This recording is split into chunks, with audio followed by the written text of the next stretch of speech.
Good morning! Napaka-good morning naman dito sa aking lugar kasi magpapakain ako ng breakfast sa aking mga bibe. Pero naisip ko rin sa sobrang dami naman nito, bibigyan ko na rin ang aking mga inahin. So bago ko sila bigyan, syempre hihiwain ko na muna. Ito yung mga tira-tira na ng mga pandesal na ayan o, bahid ng pag-init. Hindi na kinain, so matigas na rin kaya bibigay ko na sa kanila. Pero kailangan ko muna itong hiwa-hiwain para maging bite size. Tuka size. Diba?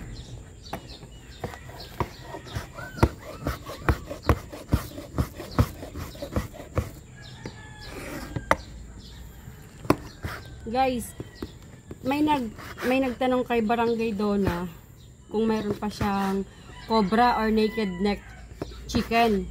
'Di ba si Macho Guapito, cobra yun siya. Tapos binigyan ako ni Barangay Donna ng isang inahin, si Malagandang. Sweater siya. Ipapalahi ko ngayon kay Macho Guapito kasi si Barangay Donna tapusin kanyang mga pagpapalahi. Tapos ako naman ang shoulder doon sa cobra niya na request ng isang manunood.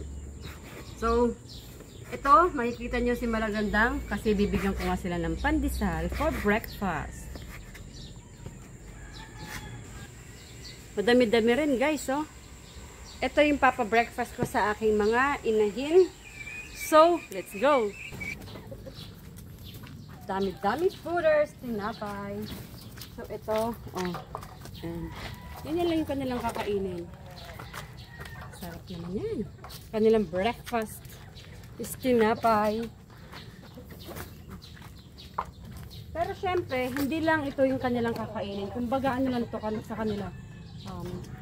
Appetizer pa lang to. Pati kayo, oh. Kainin mo rin siya, oh. Di ko na shoot. Ay, di ko na shoot. Ay. Papakain ko na silang lahat ng tinapay. Tapos maya-maya, pagbalik ko, sigurado akong bawas na yon. Tsaka ko naman lalagyan ng kanilang regular na food.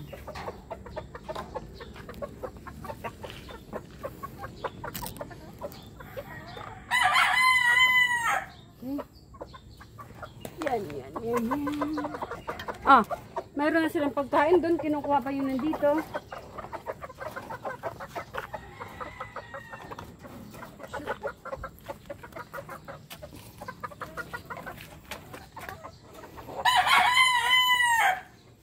Ito naman. Sandali lang, lady blue.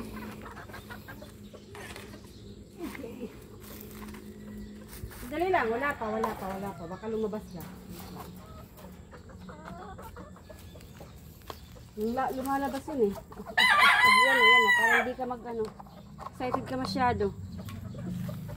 Yan guys ha, bumawas lang talaga ako sa mga bibi. Kasi nga, sa kanila naman kasi talaga to. Tapos this time, papakainin ko na sila ng kanilang regular food. Pero bago yun, tingnan nyo, ubos na sa kanila. At eto guys, ang sinasabi ko sa inyo na aking ipapalahi kay Macho Guapito. Si Malagandang, isa siyang sweater. Yan naman. Medyo may katandaan na siya, pero nangingitlog pa siya, so ibig sabihin pwede pa siyang isabak na magkaroon ng future na mga cobra ng aling mimay. So sana magpatuloy ka magpadami ng itlog pag nandyan na si Macho Guapito. So this time silang lahat, wala na sila halos tinapay, magpapakain na ako ng kanilang regular food. Ito ay kanilang regular food na successor kasi di ba nga mag-asawa sila, so kailangan na silang successor. Kumbaga nakasalang na kasi sila na palahi. Yan. Tapos ito naman si Miss Yu. Itong dalawa, si Malagandang tsaka si Miss Yu, ay bigay sa akin ni Barangay Donna.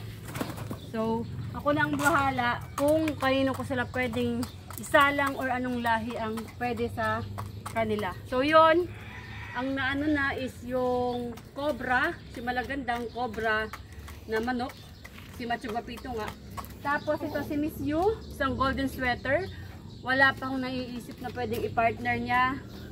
Magtatanong pa tayo kung anong magandang partner. Pero kung meron kayong idea na anong magandang partner kay golden sweater, papakinggan ko naman kayo. At nasa susundin ko kayo. Ay naku, magpapakain pa ako sa iba. Tapos, hindi ko na makalimutan si Malagandang ah. Buti na lang pinawag niya ako. Kunin ko pa yung tubig nila. O sige na, kayo na. Para dire-diretso. Pag nagpapakain dito na side, dire-diretso na para busog lahat. Kasi maingay pag hindi sila sabay-sabay kakain. Magulo, maingay. Pag chichismisan ka pa na mayroon kang pinipili sa kanilang manok. Alright guys, abangan nyo lang guys ha, kasi sila Otlum, tsaka si Buttercup, mayroon na silang mga itlog. Bali sa mga susunod na video or sa mga susunod na episode ko, makikita nyo ang aking pagpapa-incubate sa mga itlog nila. At saka sa mga susunod na mga future video ko din, makikita nyo ang pagpapalahi ko kay Malagandang at saka kay Macho Guapito. Ang cute ng mga sisiw na cobra. Ang cute nila, para silang mga ostrich na maliliit. Cute sila. So pagkatapos ko dito guys mag-asikaso sa kanila, ay ibabalik ko na yung aking kinuhang pagkain para mapakain ng mga bibi. So dahil sa kinuha ko yung kanilang pagkain, ang kapalit nun, barter. Ako ang magpapakain sa mga bibi, kaya pumunta na tayo dun sa kapila. So guys, ito yung Bibi Village. Yung pinagkuhaan ko ng mga pagkain. Ito na yun. Ito na, Bibi. Sorry na delay yung inyong pagkain.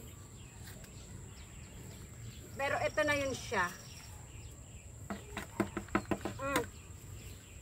Kain na kayo. Okay? Bibi. Yan. Huwag na kayong magtampo. Yan yung pagkain. Kumain na kayo. Sige na. Si Papa Georgie. Ayun. Sige. Ay nako guys. Yan kasi ang epekto na late na pag-deliver ng kanilang pagkain. Medyo nagtatampo pa sila. Pero kain din sila mamaya-maya. Tapos yun yung pagkain. Yung pagkain nila, di ba yung lalagyan ng kanina pinakita ko sa inyo? May kanin na yun. Kasi nga, pagkain talaga yun ng bibe. Kumuha lang ako ng konti para sa mga aking mga inahin. So yun, kung mapapansin nyo, mayroong tinapay, mayroong kanin. Kaya, ganun ang itsura ng kanilang pagkain. Tapos mamaya din, bibigyan na rin sila ng kanilang regular food. Kumbaga, ano lang to, appetizer. So guys, yun ang aking end part ng aking pagpapakilala sa inyo ng aking magiging palahi na cobra, si Malagandang at saka si Macho Guapito. At ako si Aling Mimay.